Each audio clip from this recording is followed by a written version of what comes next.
ایک دفعہ کا ذکر ہے، ایک گھنے جنگل کے سائے میں ایک چھوٹا سا گاؤں آباد تھا۔ لوگ بڑے سادہ تھے اور خوشحال زندگی گزار رہے تھے۔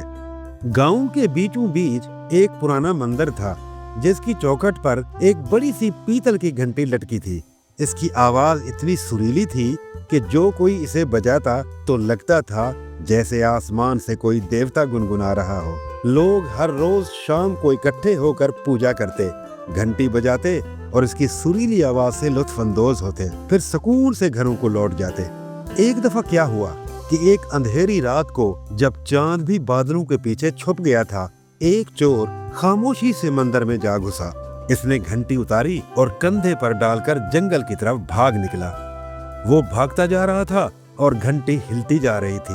گھنٹی کے ہلنے سے ٹن ٹن کی آواز جنگل کی خاموشی کو چیرتی جا رہی تھی۔ یہ آواز دور تک پھیل گئی اور جنگل کے چرند پرند سہم گئے۔ جنگل میں ایک بوڑھا شیر بھی سو رہا تھا۔ گھنٹی کی ٹن ٹن کی آواز جب اس کے کانوں پر پڑی تو ہڑبڑا کر اٹھ گیا اور گھبراہٹ میں ادھر ادھر دیکھنے لگا۔ اسے غصہ بھی ہوا اور تجسس بھی کہ یہ عجیب و غریب آواز کہاں سے آ رہی ہے۔ چنانچہ وہ آواز کے پیچھے پیچھے چل پڑا۔ چور بھاگتے بھاگتے تھک چکا تھا۔ ایک پیپل کے درخت تلے آرام کرنے کے لیے بیٹھا ہی تھا کہ شیر سایہ بن کر سامنے آ کھڑا ہوا اور چور پر حملہ کر دیا۔ چند لمحوں میں ہی اس کا کام تمام کر دیا۔ گھنٹی وہیں زمین پر گر گئی اور خاموش ہو گئی۔ کچھ دنوں بعد بندروں کا ایک جھنڈ صبح سویرے اسی جگہ سے گزرا۔ ایک نوجوان بندر کی نظر اس گھنٹی پر پڑی تو اس نے گھنٹی کو اٹھایا اور اسے ہلایا۔ ایک سریلی سی آواز نکلی۔ سارے بندر جھوم اٹھے اور خوشی سے ناچنے اور گانے لگے۔ وہ گھنٹی کو اپنا کھلونا بنا بیٹھے۔ دن بھر بندر درختوں پر چھلانگ لگاتے اور رات ہونے پر سب اکٹھے ہو کر گھنٹی کو باری باری بجاتے۔ وہ ناچتے گاتے، خوب اچھل کود کرتے اور کہکہے لگاتے۔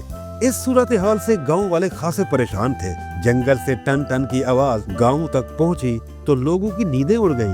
گاؤں والوں میں خوف کی لہر دوڑ گئی۔ لوگ سرگوشیاں کرنے لگے کہ جنگل میں کوئی بھوت ہے۔ ایک رات گاؤں والوں نے مل کر فیصلہ کیا کہ راز کھولنا ضروری ہے۔ چنانچہ انہوں نے گاؤں کے سب سے بہادر نوجوان رگو کو جنگل بھیجا۔ رگو اندھیرے میں لپکتا ہوا گیا اور اسی درخت کے پاس آ پہنچا۔ یہاں پر اسے چور کا ڈھانچہ ملا۔ ہڈیاں بکھری ہوئی تھی اور پھٹے ہوئے کپڑے پڑے تھے۔ اچانک دور سے گھنٹی کی آواز آئی تو وہ چیختا ہوا بھاگ اٹھا۔ بھوت ہے، بھوت ہے! وہ دہاڑا، وہ لوگوں کو مار کر گھنٹی بچاتا ہے۔ یہ افواہ جنگل کی آگ کی طرح پھیل گئی۔ خوف نے گاؤں کو گھیر لیا۔ لوگ رات کو دروازے بند کر کے بیٹھتے، بچے روتے، بوڑھے دعائیں مانگتے۔ آہستہ آہستہ گھر خالی ہونے لگے۔ لوگ دوسرے گاؤں ہجرت کرنے لگے۔ یہ خبر بادشاہ تک جا پہنچی۔ بادشاہ کو اپنی ریاست کمزور ہوتی ہوئی نظر آئی۔ اس نے پورے گاؤں میں اعلان کروایا کہ جو بھی شخص جنگل کے بھوت کو بھگائے گا، انعام کے طور پر اسے سونے کی اشرفیوں سے لاد دیا جائے گا اور آدھے گاؤں کی جاگیر ملے گی۔ یہ اعلان پورے علاقے میں گونج اٹھا۔ بہادر جوان، جادوگر، پنڈت سب نے اپنا پورا زور آزمایا مگر کوئی جنگل کے قریب نہ پھٹکا۔ اسی گاؤں کی ایک بوڑھی عورت جس کا نام کالی ماں تھا، خاموشی سے یہ سب سنتی اور دیکھتی رہی۔ وہ بڑی چلاک اور ہوشیار تھی۔ اس کی آنکھیں بڑی تیز اور دل میں کوئی خوف نہ تھا۔ وہ جانتی تھی کہ بھوت تو انسان کے دماغ کی پیداوار ہوتے ہیں اور حقیقت سے ان کا کوئی تعلق نہیں۔ چنانچہ اس نے آواز کا راز جاننے کی ٹھان لی۔ ایک رات وہ اپنی لاٹھی ٹیکتی ہوئی اکیلی جنگل میں چلی گئی۔ چاندنی میں اس نے بندروں کو دیکھا جو درخت پر بیٹھے گھنٹی بجا رہے تھے اور ناچ رہے تھے۔ کالی ماں نے انہیں ہنستے کھیلتے دیکھا تو مسکرا دی۔ سارا راز کھل گیا۔ اگلے دن وہ سیدھی محل پہنچی۔ بادشاہ کے سامنے کھڑی ہوئی اور ادب سے بولی، مہاراج، میں اس شیطانی روح کو ہمیشہ کے لیے بھگا سکتی ہوں۔ بادشاہ نے حیران ہو کر پوچھا، وہ کیسے؟ اس کے لیے مجھے ایک خاص رسم ادا کرنی پڑے گی۔ بس ماں بدولت سے مجھے تھوڑی سی رقم چاہیے۔ بادشاہ نے فوراً ایک تھیلی اشرفیاں دے دی۔ کالی ماں بازار گئی، وہاں سے مونگ پھلی، چنے، کیلے، آم اور کچھ میٹھے پھل خریدے۔ اس کے بعد وہ سیدھی مندر کے احاطے میں پہنچی۔ ایک بڑا سا دائرہ بنایا اور اس کے اندر ساری چیزیں رکھ دی۔ اس کے بعد وہ بلند آواز میں منتر پڑھنے لگی۔ گاؤں والوں نے دور سے دیکھا تو انہیں یقین ہو گیا کہ واقعی منتر پڑھا جا رہا ہے اور کوئی بڑی رسم ادا کی جا رہی ہے۔ رات ہو گئی۔ کالی ماں نے سارا سامان اٹھایا اور جنگل میں پہنچی۔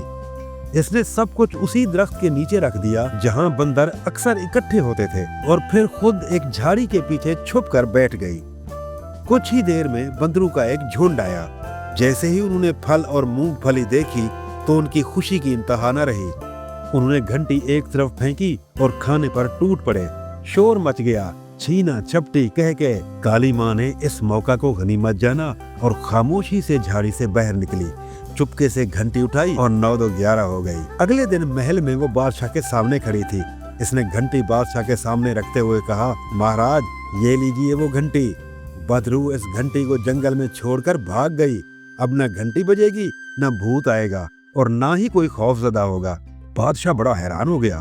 اس نے کالی ماں کو نہ صرف بہت بڑا انعام دیا بلکہ اسے گاؤں کی ماں کا خطاب بھی عنایت کر دیا۔ گھنٹی مندر میں واپس لٹکا دی گئی۔ اسی دن سے جنگل خاموش ہو گیا، گھنٹی کبھی نہیں بجی۔ گاؤں والے واپس لوٹے، گھر دوبارہ آباد ہو گئے، راتیں پھر سے سکون سے گزرنے لگی، اور جب بھی کوئی افواہ اڑتی، بوڑھے بچے سب لوگ کالی ماں کو یاد کرتے اور اس کی کہانی سناتے۔ دوستو، طاقت اور تلوار ہمیشہ کام نہیں آتے۔ کبھی کبھی تھوڑی سی عقل مندی اور ہوشیاری بھی بڑے کام سر انجام دے دیتی ہے۔ جھوٹی افواہوں پر کان نہ دھرا کریں، ورنہ خوفناک روپ کا سامنا کرنا پڑ سکتا ہے۔